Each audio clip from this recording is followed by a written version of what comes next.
works than I have done, you will do. It is your faith that heals you. If you have faith as small as a mustard seed, you can ask the mountain to move, and it will move. Cool. Right?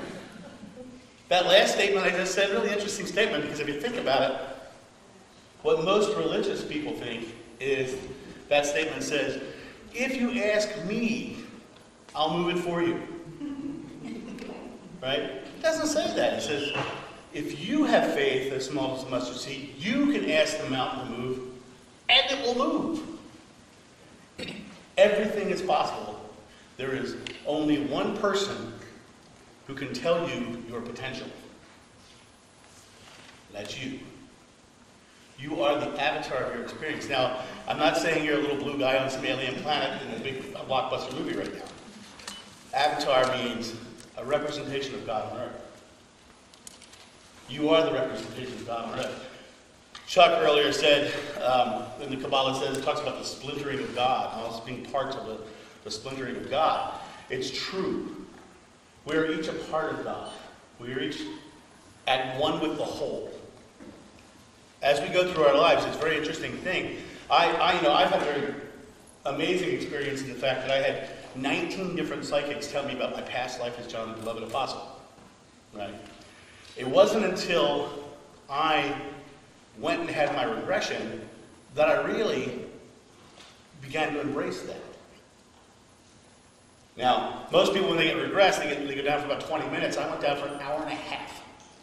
And in that hour and a half, I had some rather amazing experiences, but the most amazing thing came out of a mistake. My regressionist in the regression says, how would you feel about seeing his death?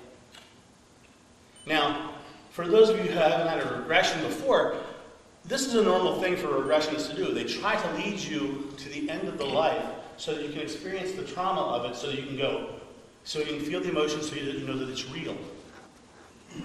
What my regressionist didn't know was, in John's life, there was nothing more important than Jeshua.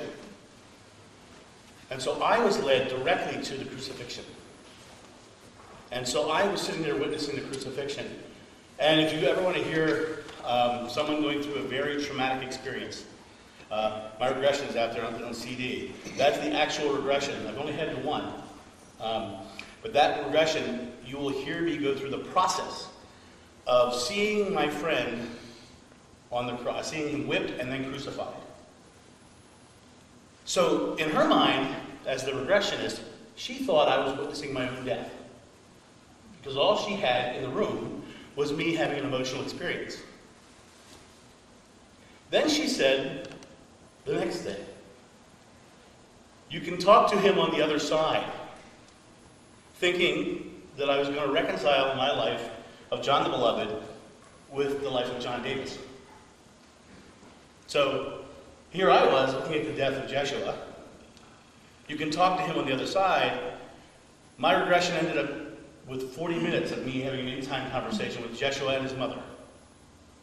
And the regressionist would ask a question, and I would go over, and I would get the answer, and I would come back. Or at one point during the regression, I had a question, and I started to ask the regressionist, and I said, no, just ask.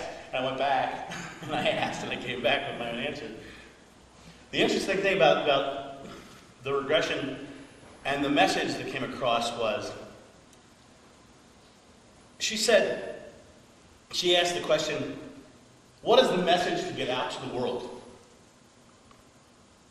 And my answer is what is amazing. The answer was, everything is love. And we were given fear as our tool to experience love fully. So fear is our tool. And think about this, if there is love and fear is the opposite, you have this baseline to measure against. Because you can't know or experience anything without knowing the polar opposite. You have nothing to measure against. You can't experience anything. So we have love and we have fear. The interesting thing was, we got mired in our fears. We began to define ourselves by our fears. We got way down into the deep parts of our soul. We found our dark valley, And we got stuck there because we gave control of fear to fear. Chuck had some great things to say about love and fear earlier. Laura Lynn had some wonderful things to say about joy. One of the fear being a negative state, joy being a positive state. If there's only love and fear, which is which? The positive state would be love. The negative state would be fear. And there's this author I know called the Apostle John who wrote this great book. It's in the Bible. He said, God is love.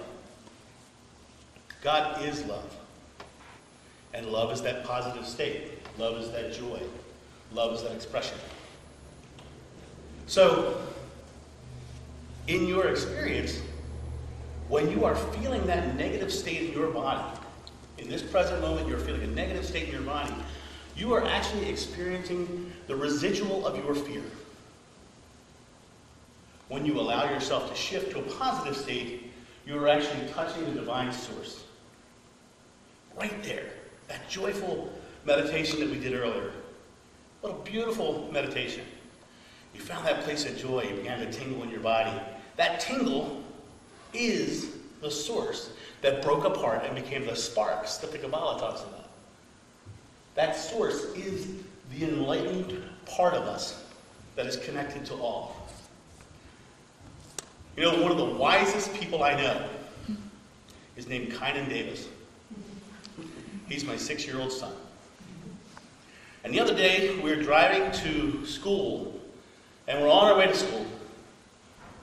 And as we're driving there, we're singing a song. Well, it's one of our favorite songs. It's the There Wasn't a Lady Who Swallowed a Fly song. Everyone know that one?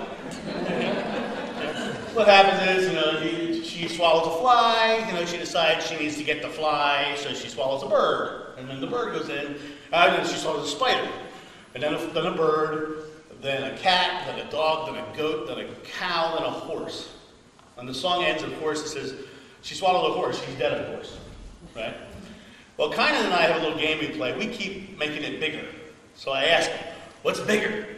So the other day driving to school, we went from a horse to a dump truck, to the earth, to the galaxy, to the sun. And I said, well, that must be it. There's nothing bigger than the sun. He says, nuh-uh, Daddy, there's 2 things bigger than the sun. I go, really? What's that? He says, well, the universe and God. And I said, is God bigger than the universe?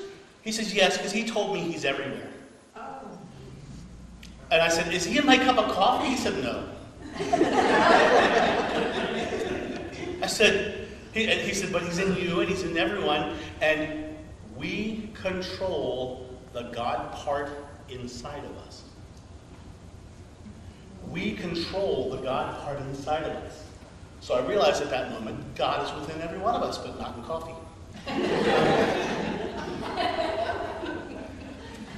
We control the God part inside of us. In the Bible it says, ask and you shall receive.